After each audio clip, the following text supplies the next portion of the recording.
akin nga suportahan, si Estong anangaran. Pag siya na raw ang may hawak ng mikropono sa videoke, uwian na. Laging bigay todo. May pa-shoutout pa sa kanyang fans. At maraming salamat po sa lahat na pumunta sa event natin tonight, no? Buga may rematch pa ta. Pero sa videong ito, hindi na high notes ang hinahabol niya. Kundi ang kanya hininga. Ang binata kasi habang nagvi-videoke. Di umano, na kuryente. Parang hinigop ko kasi siya ng microphone. Pag sabi niya ng aray, nanginig siya, nawala na siya ng malay, natumba siya. Sa mga mahilig diyang mag-videoke, paano makakasiguro ang hawak na mikropono ligtas? Nang dahil sa mic, nawalan talaga ako ng pinakamamahal kong boyfriend.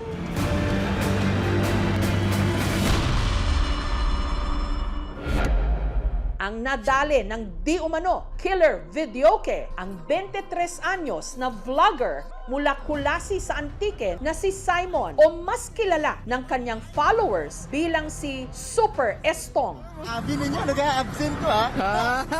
Ayos, ha? Napakakwela po. Pero sa halip na tawanan, mga pagtangis o pag-iyak ng kanyang mga mahal sa buhay ang narinig nang inuwi ang kanyang mga labi nitong Miyerkules. Mamimiss namin yung mga vlog niya. Dati, sobrang saya, pero ngayon, umiiyak na lang. Ay, tayo, bago gayet, mareklamo, gid eh. Si Estong, miyembro ng Team Ragumo, grupo ng vlogger mula Antique na kinaaaliwan dahil sa kanilang mga kwelang video. Kahit sa school nila, palagi siya nagpapatawa. Kaya pag uwi ko dito, tinawagan ko sila lang magbubuo kami ng grupo.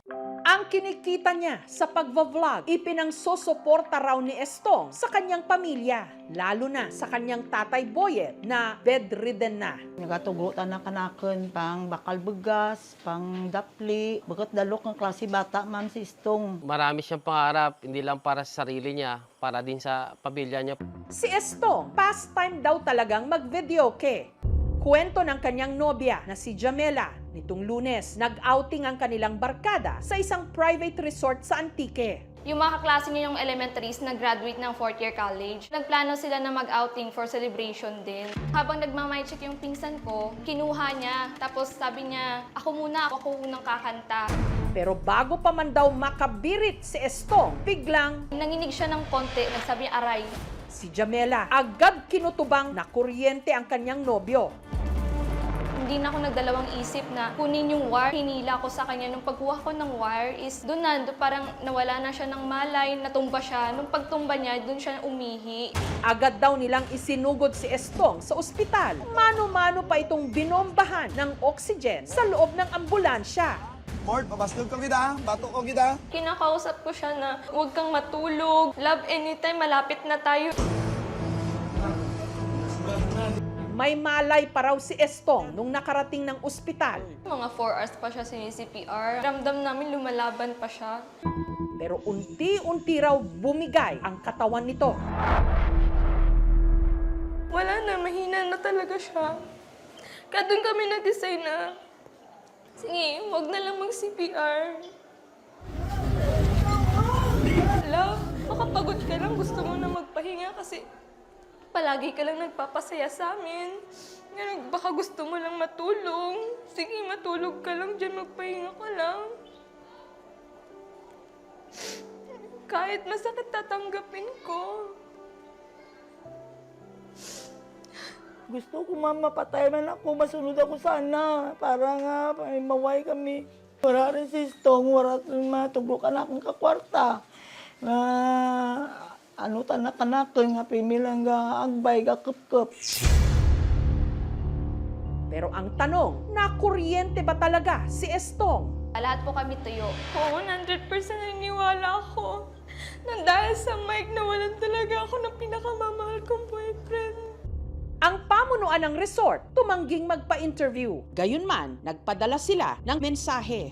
Out of respect for the family and the ongoing investigation, we deem it appropriate to refrain from making any statements until the authorities have completed their work and released the official findings.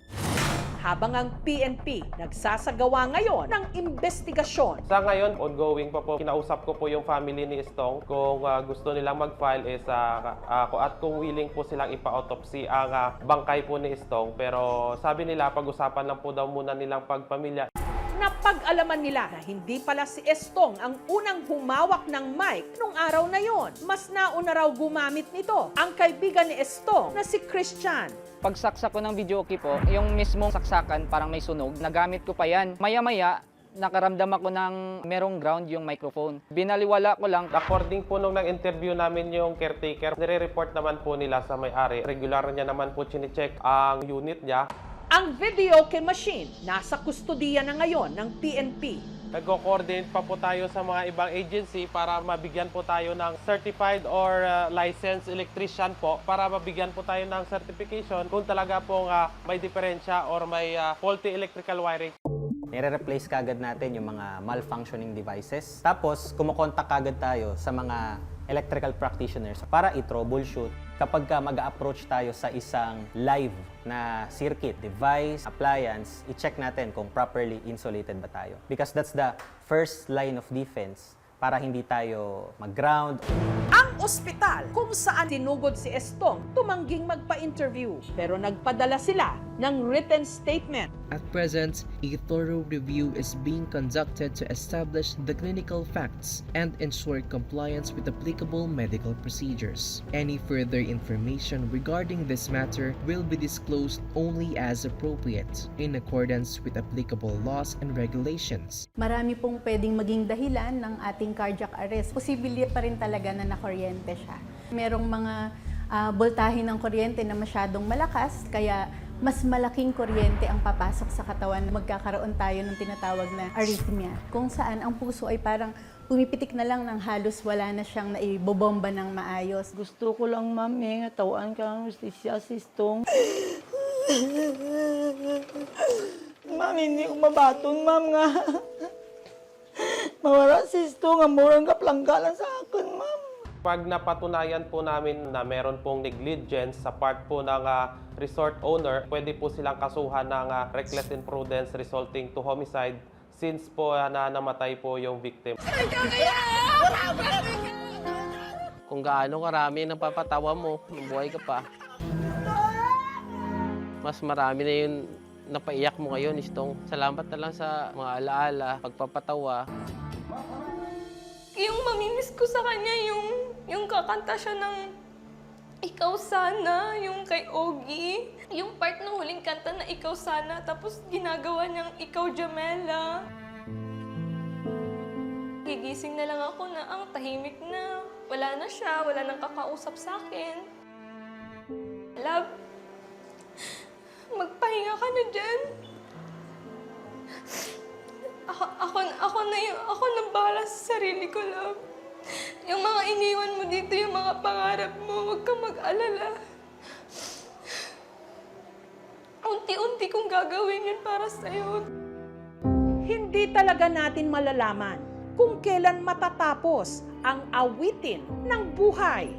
Biyahan mo kami, ba? Kaya sana ang ating bawat kanta ligtas ding matapos.